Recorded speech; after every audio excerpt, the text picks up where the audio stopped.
Hi everybody, it's Rita Smith, the #1 food fairy, and I am getting ready for an early Christmas dinner. We're calling it the Smith Christmas because David is home and Tommy is home and Johanna can come and Uncle's coming. So we're going to have an early Christmas dinner. Today's the 28th of November. Maybe I'll get this video up in time for those of you who've never cooked a turkey before, in time for Christmas.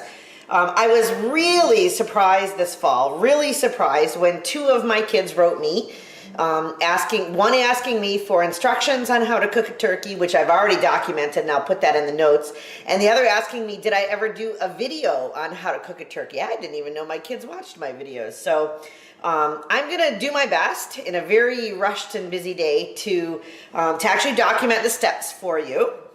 I'll give you a little bit of information on the turkey, what comes with it, what comes in it, how to stuff it, put it in the oven, and for how long, and hopefully this will all work out. Now, I did want to let you know that I paid for this turkey $63.25. That's an insane amount of money to pay for a turkey. $5.05 a kilo. That is like, I don't know, 4 or 5 times as much as I would hope to pay for a turkey. Certainly when you get them on sale for 88 cents a pound at Sobeys or Food Basics, or 99 cents a pound even. I'm normally paying 10 or 15 bucks for a turkey, but when you don't have time to wait for a sale or room in your freezer when the sales come on, holy moly, this turkey is $63. So I really can't stress strongly enough. Look for turkeys on sale before Thanksgiving, before Christmas at 99 cents a pound. Buy them and put them in your freezer for 20 bucks, because otherwise you're gonna get nailed having to pay 63 bucks. This is a Victor. Grain-fed young turkey. It's not gourmet. It wasn't, bought organic at a meat store or anything. It was frozen from Metro, but it was the biggest one that they had, and I figure if I'm going to cook a turkey, I'm going to cook the biggest one that I can get. So here we go. It's a Victor turkey for $63.25. I will proceed to show you how to unwrap it, what to take off of it, how to stuff it, and then we'll get it into the oven. It's about 15 minutes worth of work, and then it'll be in the oven for 6 or 7 hours. And you can go do a whole ton of other things while the turkey is cooking. So all you need to do really is put the effort into getting it ready. Okay, so I've got my kitchen snips, and I am going to cut the plastic off of the turkey. That's pretty straightforward, not in any way complicated. Okay, so off it's going to come, and that goes straight in the garbage. And of course you remember that everything that touches a raw turkey could have germs or salmonella on it. So you want to make sure that that doesn't touch anything else, and get rid of that right away as soon as you can. And any cloths that you use, make sure those go straight into the wash and don't get used for anything else. Okay, so where the drumsticks are held together at the bottom of the turkey, there's a thick plastic band. It goes all the way inside the turkey. Sometimes I cut it, sometimes I pull it. This seems thawed enough. I'm gonna pull it. I'm gonna force apart the bottom part of the turkey. There we go. Okay, so that's out. You don't want to cook the turkey with that plastic band in it. And then inside the cavity of the turkey, I'm gonna pull out, ta-da, that is the neck, and that is gonna go straight into soup. So don't throw out the neck. Freeze it if you don't have time to make soup today. Freeze it, because later you will put that into soup. Okay, I'm just gonna, there's water in here from where I thawed the turkey, or liquid. Anyway, so I'm gonna take that out. Now, at the neck end, this is, when you pay 63 bucks for a turkey, they usually give you everything, which is good, because sometimes when you buy the 99-cent ones, you don't get the giblets or the neck. And so in the neck cavity, I'm going to reach in, and out of there comes the giblets. So that's the liver, the heart, the kidneys. Again, I will snip open this paper bag, and the giblets that are in there will also go into the soup, or broth for gravy. It doesn't really matter. The same liquid goes into everything when I'm cooking. So, okay, so let me just get rid of the plastic here. That is going to go into the garbage. I'll clean everything up afterward really well to make sure that I don't spread any germs around my kitchen. And I'm gonna now put this into the sink and give it a good rinse inside and out, inside the cavity and outside the turkey, just so all of the pink liquid that is stuck to it after thawing, we'll just get rid of as much of that as we can. Because that's actually, in fact, a lot where the germs grow, where it's warmest, where the liquid is pooling in the turkey. So I'm gonna give that a really good rinse in cold water. So while that's rinsing, I will take the paper bag that the giblets are in so you can see what those are. There you go. Dogs love these, but they're going in soup, so that's okay. And then we have the neck. So the neck and the giblets are gonna go into my stock pot with some celery, some onions, some carrots, garlic, bay leaf, salt, and water, and that is gonna be an amazing turkey broth when I'm done with it. Okay, so the turkey is all nicely rinsed, and it is a big, beautiful turkey. It kind of reminds me of the one Mr. Bean got stuck on his head in that very famous episode. I'm now going to show you how to put stuffing under the skin of the breast, the skin that covers the breast, and then I'll stuff the cavity, which is more traditional, and I'll stitch that up so you can see how that goes. I've already made my stuffing. My family likes a sausage stuffing. It has sausage and bread, sage, onions, and celery, which I fry before I mix them with the bread. It seems to stick a little bit better when you fry them first. The raw vegetables seem to be just falling everywhere. So it's more of a sticky mixture. If you cook the vegetables, toss them with the bread, the sage, and the stuffing, and sometimes maybe even just to make it a little bit more gluey, I add a bit of broth, chicken broth or turkey broth, to make it stick together better. And the reason for that is putting it in here is a bit of a trick. Now, honestly, this is not a task for the faint at heart. If you're squeamish or you've never cooked a turkey before, I would say the first time you cook a turkey, just stuff the cavity, or maybe even just cook a turkey and then do it with a stuffed cavity later. But as the years go by and you become more confident, there's a method that you can use, and I do this with chickens too. Skin's sturdier with a turkey, where you slide your hand between the skin and the breast. There's a membrane in there that you can pull out with your fingers. You can pop it off the breast with your fingers. It's not simple. You want to be a little careful because you really would like to not poke a hole in the skin if you can manage to. That'll dry out both the meat and the stuffing. But if you can get your fingers in there, and I'm a right-handed person, so maybe the right hand would be better. If you can get your fingers between, pop the membrane there, between the breast and the skin, and you leave a good open space in there. Sometimes I even put a little paring knife in there to make the job go a little bit easier. You can pull the skin separate from the breast, and once I've got that done, I'm gonna stuff a big load. More stuffing will actually fit in here than goes in the cavity. So I'm gonna go all the way down to the leg of the turkey. See my fingers right there? I'm gonna go all the way down to the leg of the turkey. Try to leave it closed so the stuffing doesn't come piling out, although I'm not always successful at that. Okay, so I've got a good sized gap in here that I can load up with this great sausage and sage stuffing that I've put together. Again, I am right-handed, so I'm going to put this over here. Now, I'll pick up the neck skin and get as big a handful, actually I would say a big handful, get a handful of stuffing. You want it to be handy enough that you can get your hand in and out of the skin. If your hand is so full of meat and bread and onions and celery that you can't move it around inside the turkey, that's not helpful. So I am now going to stuff every single bit of bread and sausage stuffing in here that I can make. And here's a trick for you. Sometimes in our family, depending on who's in training and who's not, some people are eating wheat or bread and some people are not. If you stuff the top end of the turkey, you can have two completely different kinds of stuffing.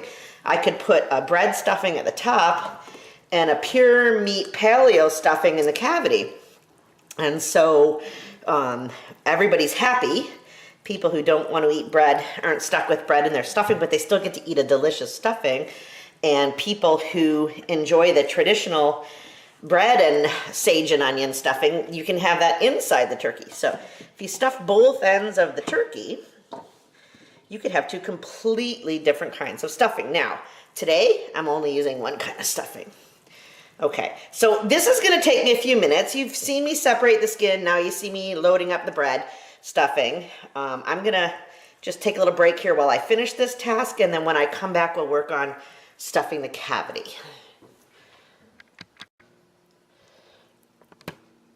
Okay, I've got the turkey sitting on his bum, and I have shoved, wow, as much stuffing into the neck end of the turkey as I think it's possible to do. I don't think I could get any more in there.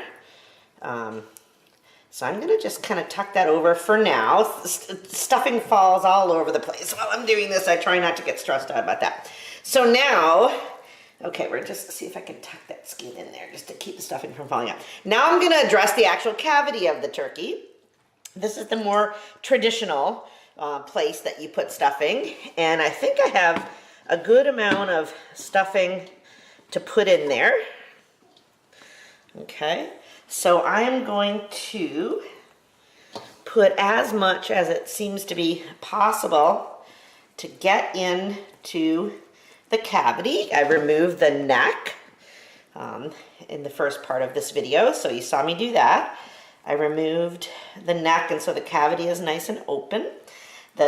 Because the bread gives and the vegetables are cooked, you can kind of compact it, squish it in there as hard as you can, because you really want to get as much stuffing in there as you possibly can. Now, one thing that you do need to be careful of is when you remove the stuffing from the turkey, sometimes a few of the small bones from the spine get mixed in with the stuffing.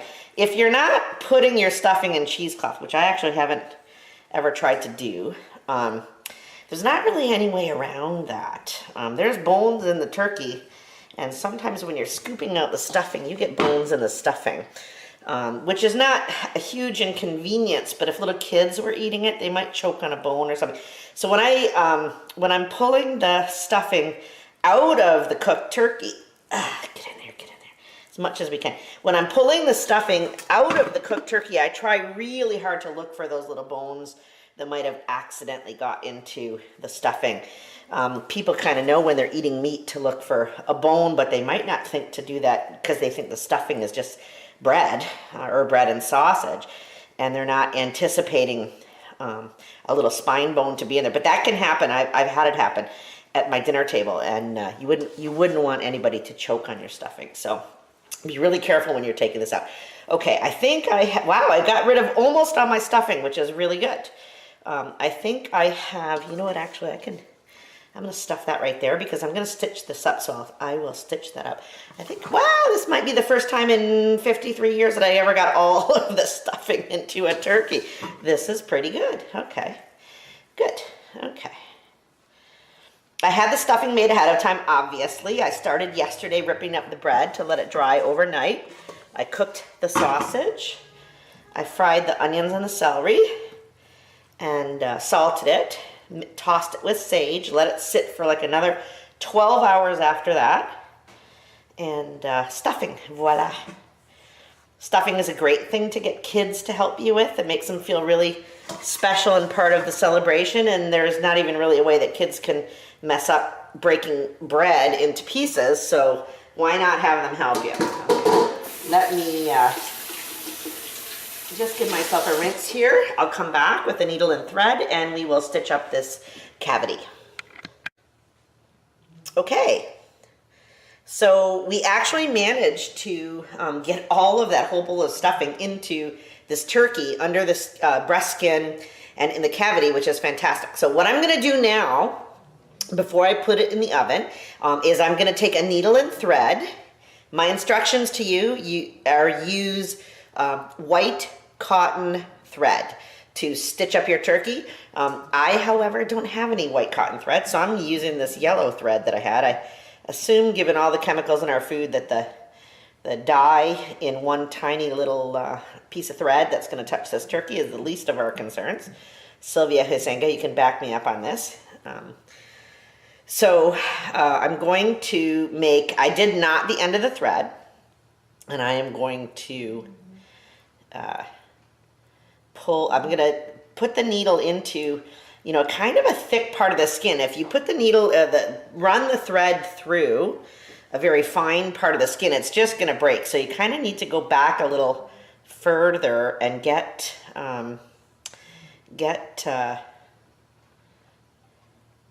some of the skin where it's like sort of thick enough that you think it's not going to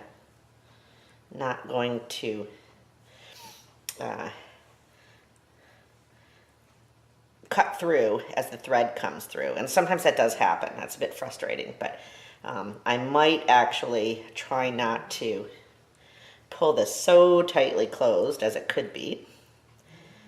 Okay. And the purpose for closing up the cavity, some people do it with skewers, metal or wooden skewers. I have actually always found that a needle and thread was the better. Oh, see, now that skin is breaking. The needle and thread was the better way to do it because the last thing that you want to have happen with your cavity is if the stuffing is just left out hanging. Oh, look, we'll pull that out.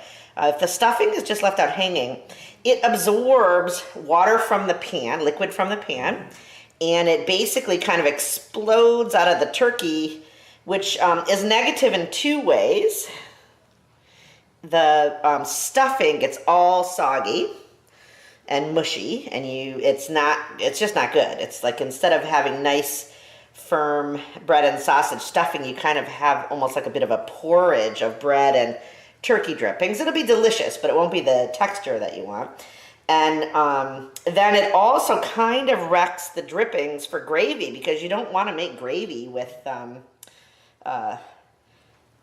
drippings that have all kinds of bread in them. So you want the stuffing to stay the stuffing, and you want the drippings to stay the drippings. That's actually what makes a good turkey with beautiful stuffing. So we're going to do our best as we can to keep the stuffing in the turkey and the drippings in the pan, and then when we want to put gravy on the stuffing, we will, but we don't want it all to cook together at one time.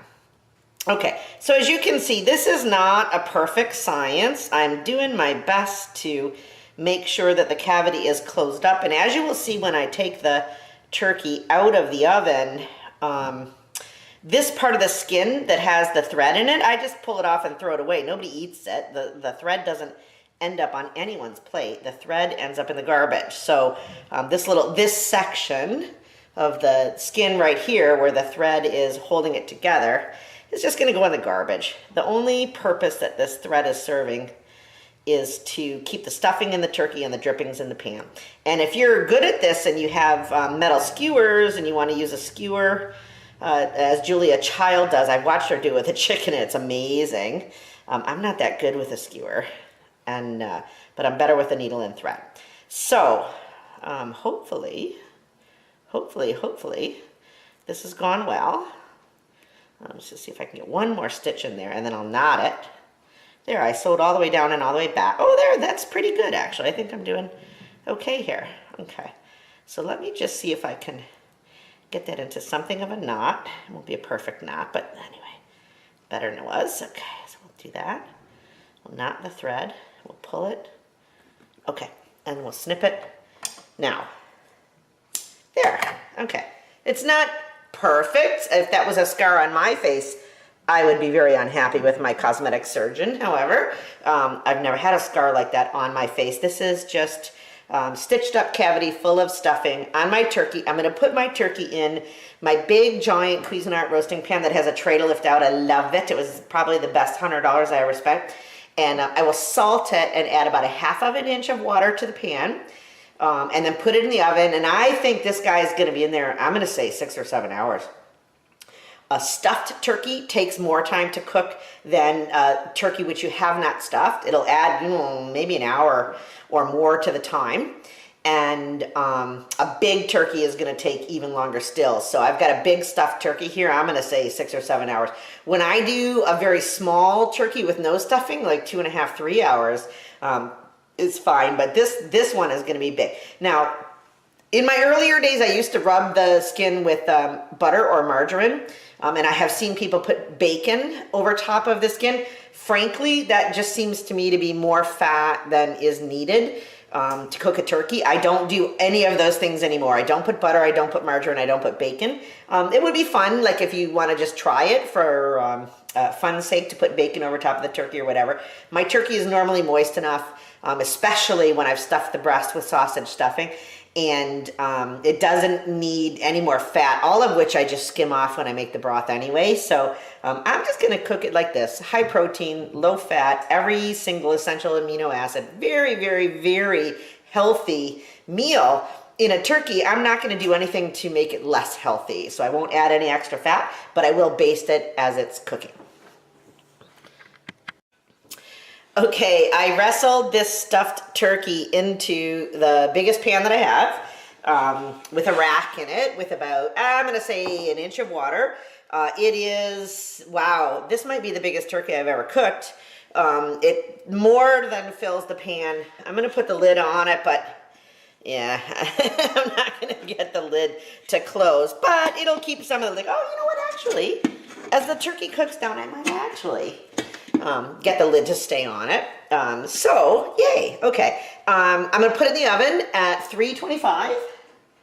And I'm going to plan, it will be in there at a minimum of 6 hours, 20 minutes per pound at least. So every 3 pounds is an hour. I'm going to, plus stuffing, I'm going to put it in the oven for a minimum of 6 hours. I'll check it. I think it's going to take probably more like 7. And then I will come back and show you how it looks when it comes out of the oven. Not, it's not like beautiful like a Norman Rockwell painting. The stuffing explodes and things stick to the pan. We carve it in the kitchen, not at the table. And but it'll be delicious. Oh, I will salt it. I am gonna put some salt on the skin, which makes the skin delicious and beautiful. And look at that. Look at that. Oh wow, I could almost get the lid on properly. When it cooks down a bit and some liquid comes out, the lid will probably stick on.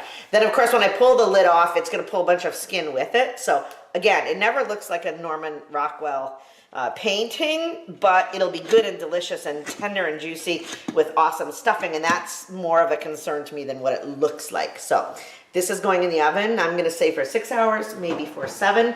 We will come back and see how it goes. Okay, so the turkey is in the oven. In this pan here, I've put the giblets and the neck, which you saw me pull out of the cavity of the turkey. Also into this pan is going to go some carrots. Everything going in here has been rinsed, not peeled, because it's all going to be strained out, so there's no point to spending any time. I use soup stock, as a reason to use up all of the partially used onions, carrots, whatever else in my fridge. I'm going to put in a whole bulb of garlic. Okay, I probably don't need that, but anyway, don't need to do anything to it. It's already been rinsed. In it goes. I put in a half of an onion. I'm going to put in another onion, and I put the skins in because the onion skins actually give a nice golden color to the stock. Onion skins actually used as a dye. I put 1.5 onions in there. That's probably enough. Then the other thing that I do always as I'm cooking is that I save the ends of my celery when I clean it, and I save the leaves from my celery as I'm chopping it up. So the celery that goes into my soup is really the odds and ends. Oh look, there's a chicken back in there. Is really the odds and ends of the celery. You're not going to put this on a tray. You're not going to put it into a recipe. You're not going to eat it, but it's the best, most flavorful part of the celery for soup. So all of the celery ends, the onion skin, some carrots, a garlic. I am also going to add some bay leaves. To a big pot like this, I'll add maybe 2 or 3. Okay. That's more than I need. Okay, so there's 4 nice big bay leaves, okay?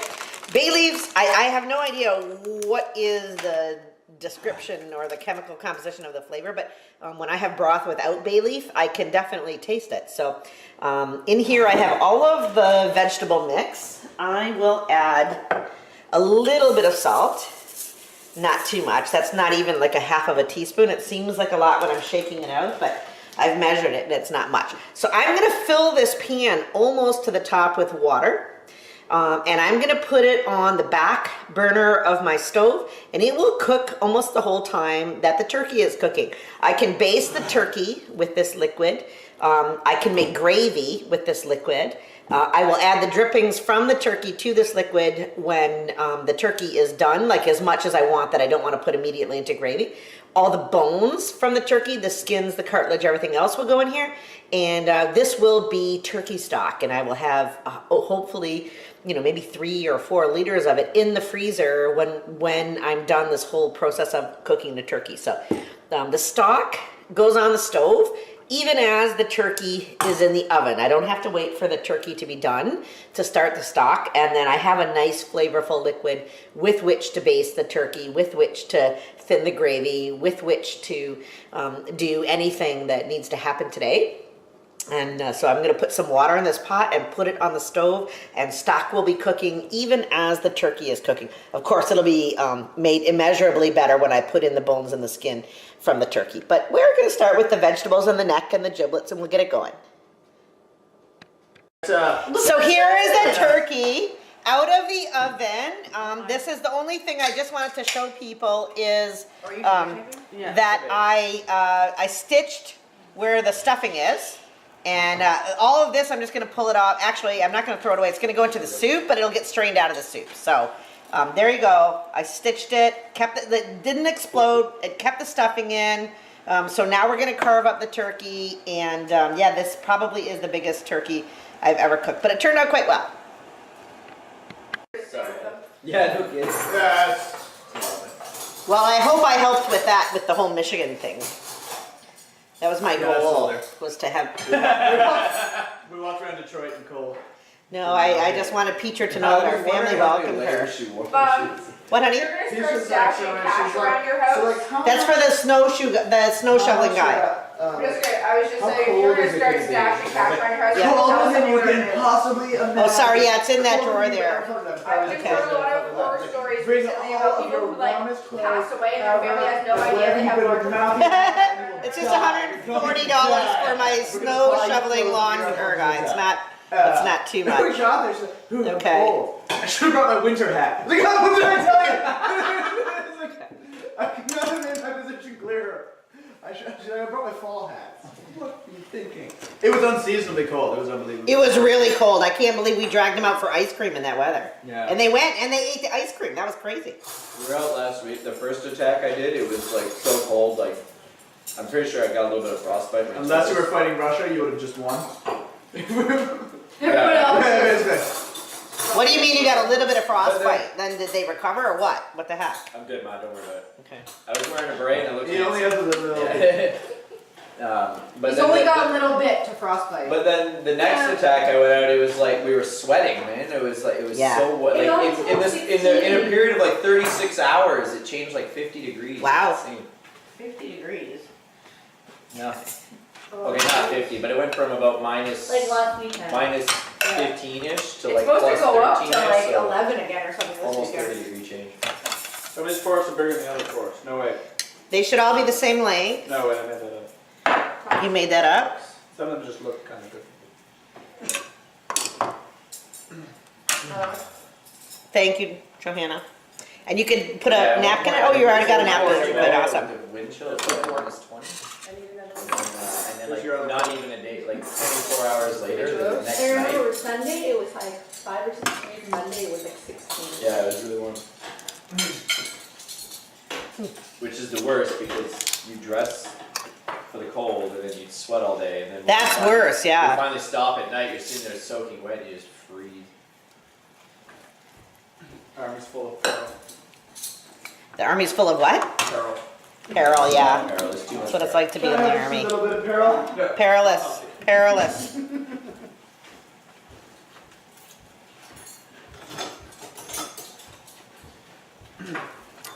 So I'm actually videotaping, and here's me taking the stuffing out of the middle of the turkey with a big scoop.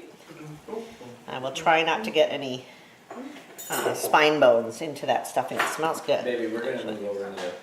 Skinny chairs. You guys good there? Yeah. But mom's gonna wanna sit here. I need to sit out there where May is. Actually, May's in my seat. Okay. I'm just gonna work on getting the rest of the stuffing out of here, and then I'll work on cutting up the turkey.